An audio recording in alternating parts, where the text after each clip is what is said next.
Hello Jenny 115 students. I wanted to do a hybrid learning module on the topic of water privatization. In this module we'll just give you a little bit of an introduction to the idea and concept of water privatization, and also do a case study looking at water privatization and what happened in Cochabamba, Bolivia. That will be a little bit later on. So first off, you might not be familiar with the term privatization.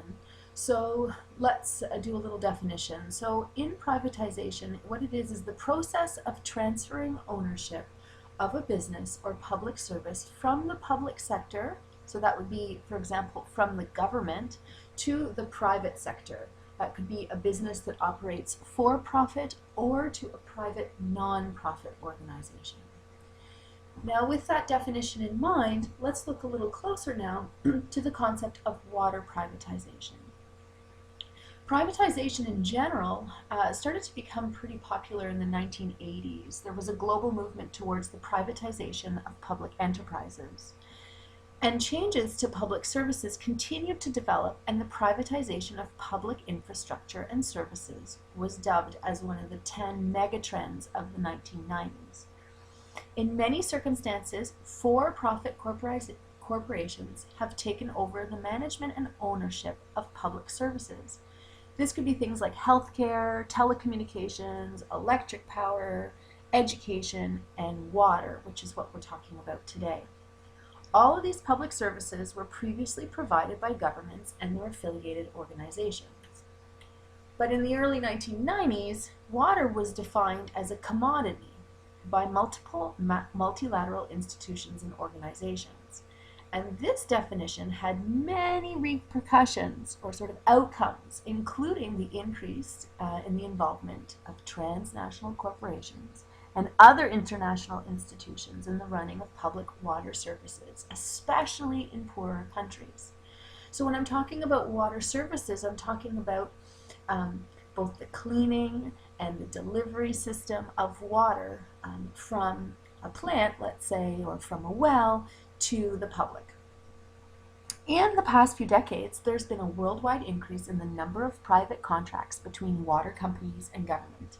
And if you look even to the end of the year 2000, more than 93 countries had already or were in the midst of privatizing at least part of their water and or wastewater services. There's still a really large gap in the number of people who have access to basic services. So just having access to water, and that's clean water, and also have access to a place for their water to be cleaned after the fact that it's used. So, for example, sewage wastewater facilities as well. And in an effort to address this issue of access to services while improving existing water services and decreasing local government involvement, water services in many poorer countries continue to become privatized. There are many reasons behind the push for privatization of water services, and there is definitely a debate over how effective privatization has been in meeting objectives, but we will get to this shortly.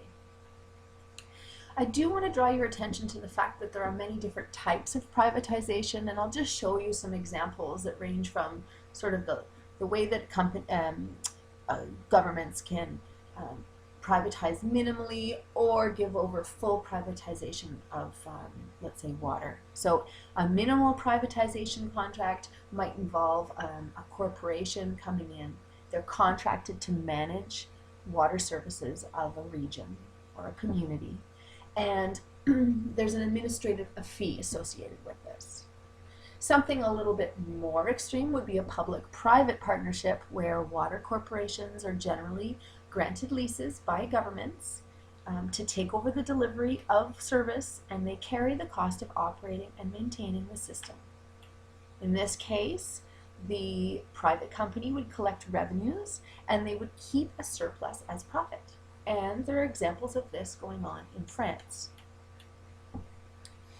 The most extreme version is full privatization, and this happens when governments fully sell off both public water delivery rights and services to a corporation. And there are examples of this going on in Great Britain. So it's not just developing countries that necessarily privatize their services, but I would say that in developing countries is where the most problems have occurred with this system. So you might be wondering why a country or why a region within a country would be privatizing water, for example. Well, some governments have embraced privatization early on, and others have hesitated and sort of put off using it as a solution to solve their problems. But in the end, privatization of water services usually comes down to a few reasons. For example, desperation or a lack of public funds, a lack of expertise and a need for improved efficiencies, as well as part of multilateral agreements. Let's talk about each of those in a little more detail. So, the number one reason for countries in the developing world to privatize their services is out of desperation. There are a huge number of people who still lack basic water-related service, and many people are dying from diseases that are relating to poor water and sanitation services. So although the goal of universal access is shared by both industrialized and non-industrialized countries, in most circumstances, developing countries do not have the money nor the means to improve or sustain their current water services. So desperation leading to the need for privatization is, in most cases, linked to a lack of finances. Governments of developing countries have little revenue and are often forced to seek help, both for finances and other resources, for the improvement and expansion of water services. The private sector has access to massive quantities of capital and experience and has been eager to help in both respects.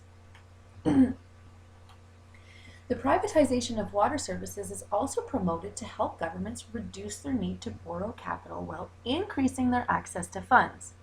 So in many cases, privatization can help unload a financial burden that governments are feeling. And this in turn helps free up money previously allocated for water services. It can then be used for other things like maybe healthcare or other services that need help. Efficiency is also a reason governments are encouraged to privatize water services.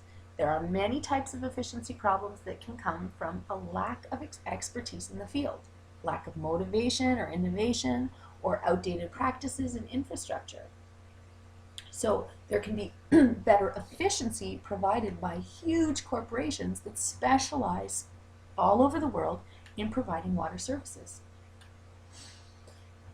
So what I'm saying is contrary to what happens in the public sector, so that's when governments take care of their own water, the private sector can take advantage of their economies of scale and a broader scale of knowledge of trends in the industry. Consequently, privatization of water services may lead to the introduction of improved technologies, the promotion of innovation, an increase of coverage, and an upgrade in inefficient services and plant equipment. A lot of good things could take place, in theory, with the privatization of water resources. Finally, a huge reason that countries have privatized their water services, especially in developing countries, has to do with multilateral agreements. Multilateral agreements made between developing countries and international and regional development agencies have been the largest external driving force promoting privatization. In the 1980s, there were major structural adjustment policy changes made by international lending institutions and developing agencies. The World Bank, International Monetary Fund, and other leading agencies argued that because many third world governments are too poor to provide subsidies for services to the poor, full cost recovery by water consumers is required. The newer policies promoted the downscaling of state spending in developing countries and promoted privatization of services as a mean to achieve this objective. It might be hard to follow along with all this theory, but I'm hoping that a look at a specific example in a moment will help sort this out for you. What does this all mean? Let's look at the case now of the privatization of water in Cochabamba. Now this is within the country of Bolivia over here in South America. Cochabamba is the third largest city within the country. And in order for you to get a greater appreciation of what happened when they privatized their services and why they privatized their services in this case, I want you to first watch the following video clip. Now, if the video clip doesn't work, You can always search using this title, The Corporation, in square brackets, 18/23, expansion plan, water privatization, and I'm hoping through Google you'll be able to get the clip and watch between 0 and 3 minutes and 53 seconds. Pause this video, go and watch that video, and then continue with my slides. All right, hopefully you've just watched the video, probably on YouTube. Now I want you to get a little more information about what happened in Copacabana, Bolivia through a reading. This reading is available on Blackboard. It's called The Wealth of Water, the Value of an Essential Resource. It's just part 1 that I want you to read. And after you have read it, keeping in mind what you've just read, along with the video you just watched, I want you to answer questions 1 to 4 in Word, then submit your work through Blackboard to me. This is due for next week.